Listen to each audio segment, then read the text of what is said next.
Imana ishimwe kandi tubanze gushimira n'abaduha aka kanya ko kuba duhagaze muri iki kibanza ciza. Tunashukuru kwa wenye walitupa na muda mzuri wa kusimama hii fasi ya mzuri. Turabashimiye vyiza. Tunashukuru sana. Hama tubanje natwe kushimira n'Imana. Kisha na sisi pia tunaanza kushukuru Mungu. Yoyo atugiriye neza. Yeye ametuneemisha. Kandi kabagirira neza mwese turi hamwe. Na tena nyinyi nyota katuneemisha. Twaba twashitse iki gitondo ciza turi ngaha kuri uyu munsi. Na tukafika hii asubuhi njema tuko hapa. Kuri uyu musozi mwiza. Kwa hii mlima mzuri. Umusozi w'ubuhungiro. Mlima wa kukimbilia iko. Dawidi yahungiye hagatabagwa. Daudi ameukimbilia iko akapata ukombozi. Mumfashe tubaje dukomera amashimana menshi. Unisaidie tupigie Mungu wetu makofi. Hama turabanamukije mu izina ry'umwami wacu Yesu Kristo. Kisha tunawasalimu katika jina la Bwana wetu Yesu Kristo. Hariho n'abashitsi twazananye ni bave hase babapepere. Kuna wageni amekuja nao wasimame watupepee. Twongeye tubaha n'intasho z'ishengero. Na wanawapa salamu yenye kutoka huko kanisani. N'intasho zo mu rugo. Na salamu za nyumbani. Barabatahije. Wamewasalimu sana. Tukaba twaje ngaha ahantu. Na wamefika hii fasi kugira dusangire ivyera vy'Imana. Kusudi tuchangie mazuri ya Mungu. Kanatsinda twaje kubavyeyi. Na tena mkivizuri wamekuja kuwazazi. Tuongere dukomera amashimana menshi. Tupigie tena Mungu wetu makofi mengi. Tutarandiriye. Bila kukawia. Turabe muri Biblia. Acha tuangalie kwenye kitabu cha Biblia.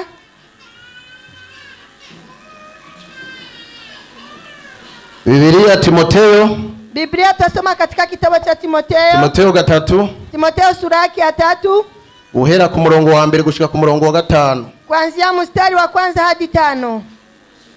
Tumvirize icyo hatubwira. Tusikie yale wanatuambia.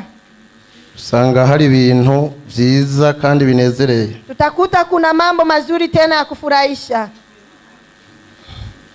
Ku murongo mu kigabane ca 3 ku murongo wa mbere. Sura yake ya 3 mstari wa kwanza. Gushika kuri 5 tugenda bukebuke. Mstari wa 5 tutaenda pole pole.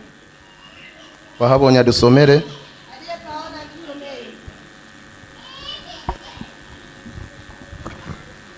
Timotheo wa kabiri ibice 3. Timotheo wa 3. Timotheo wa 3. Igice ca mbere nyene. Timotheo sura. Turasoma mu izina rya Yesu. Ibi bizoba mu gihe cy'iherezo. Ariko umenye yuko mu minsi y'iherezo wasomye atariho. Timotheo 3 ku murongo wa mbere. Timotheo sura yake ya 3 mstari wa kwanza.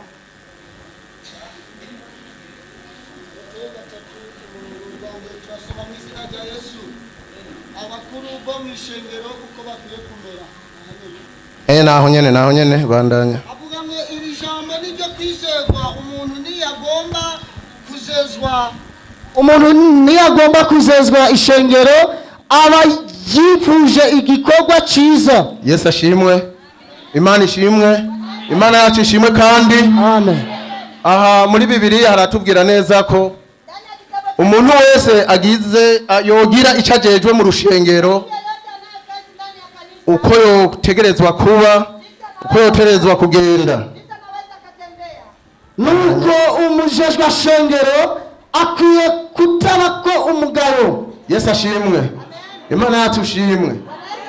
Haratubwira neza ko umuntu wese umuzeje wa shengero uko akiye kugenda nuko akwiye kwifata mu gihe hari icajejwe imbere yabo Imana yamuhaye.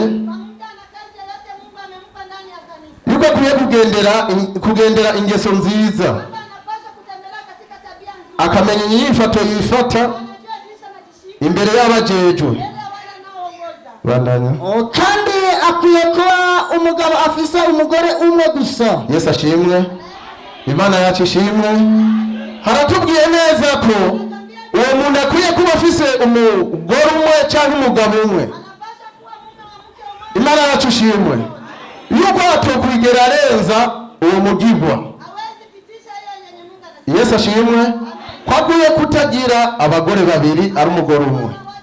Kwatagiye kugira abagabo babiri ari umugabo umwe. Aho uzobura uragenda nko Imana ishaka. Hapo utakuwa unatembea gisi Mungu Mungu anataka. bandanya. abe utarenza urugero adahugumba aganza ingeso ziwe. Yesu ashimwe. Amen. Imana yacu ishimwe. Amen. Abe ubudahugumwa. Yesu ashimwe.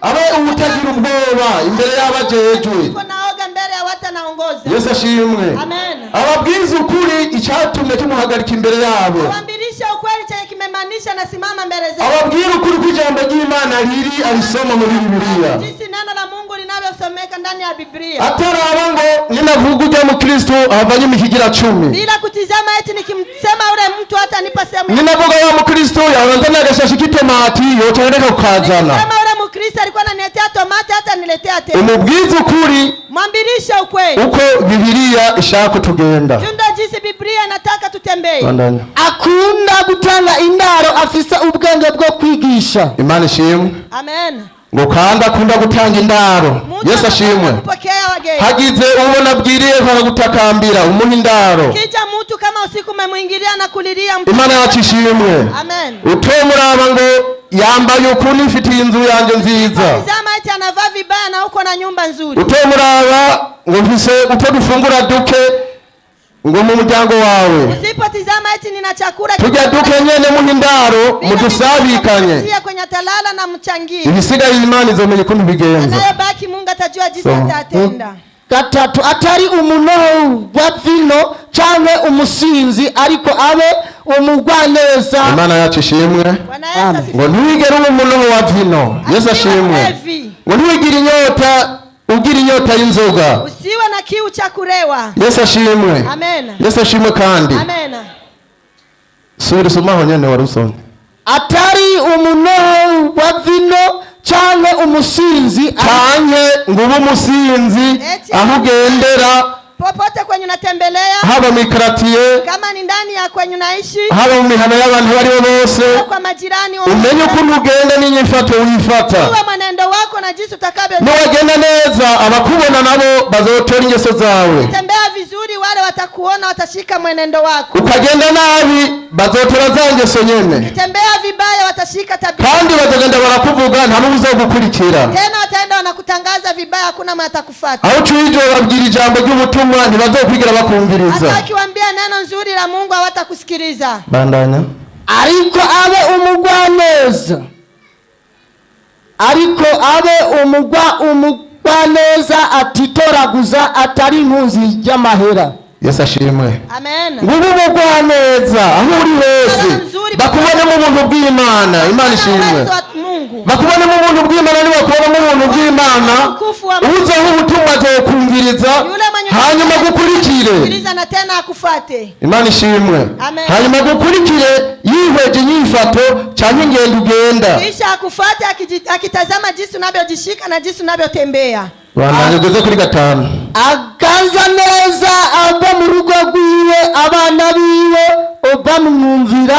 Imana ishimwe.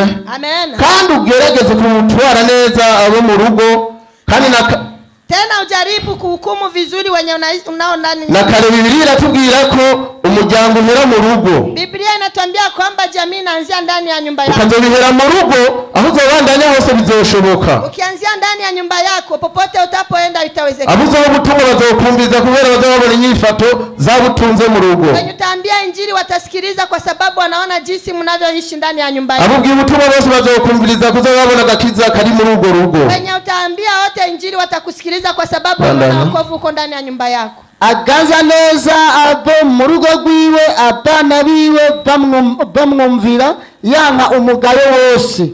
Yesu ashimwe. Amen. Nuwamara kubaka neza urugo rwawe n'abana bazokumvira. Ukishajenga vizuri uwa yako na watoto watakusikia. Ukababwira ikibi n'icyiza. Unawaambia mabaya na mazuri. Uko uko bwije. Jinsi usiku unaingia na jinsi mchana unakuja. Ntuze wigera urambirwa kubabwira ukuntu itegeko ryo mu rugo rigenda. Usichoki kuwapatia amri ya kutembelea iko ndani ya nyumba yako. Ubabwize ukuri cyo cyose ubona kimeze nabi. Chochote. Utazi kuganza abo mu rugo rwiwe yoshobora te kuzigama ishengero ry'Imana. Yesu ashimwe. Amen. Yesu ashimwe kandi. Amen. Utazi kuganza abo mu rugo iwe ngo ishengero ry'Imana ntashobora. Asiye asiyejua kuongoza wa jamii yake hawataweza hata kuongoza kanisa. iyo abigiyemo biramunaniza, Hata kienda inamshinda. ibyo agiyemo byose ntabishobora. Yote anaenda yemo inamshinda. bandanya wajeje Imana ishimwe. Bwana Yesu. Rero turumvise abakuru cy'umujeje wa shengero ukuntu agiye kugenda, ukuntu agiye guhitwara, Nasikia habari ya mwongozaji wa kanisa ukuntu agiye kubaho, na jinsi anaweza kuishi, kandi n'ibikorwa byose akabikora, na tena jinsi kazi zote anaweza kazitumika. kuko udakoze ibikorwa n'ishengero ntizobishobora, Sababu kama utumiki kazi na kuko Imana ihezagira muri bijya bikorwa ukora mu gihe ugenda neza. anabariki ndani ya zile kazi unazotumika ukitembea. Abumvise ijambo ry'Imana, Imana ibahezagira. Wanasikia neno la Mungu, Mungu awabariki.